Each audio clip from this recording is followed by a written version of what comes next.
Sylvester W. Osborn, Osborn.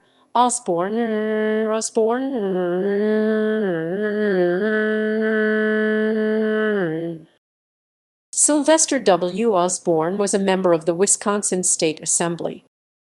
Biography. Osborn was a native of Delaware County, New York.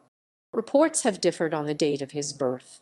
In 1835, Osborn married Julia M. Gardner. They would have 4 children.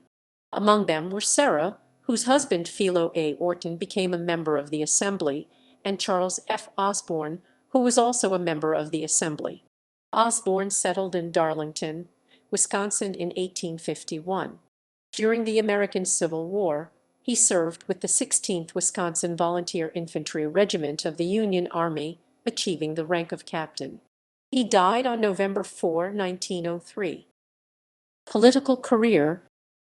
Osborn was a Republican member of the Assembly in 1865. In 1877, he was appointed postmaster of Darlington.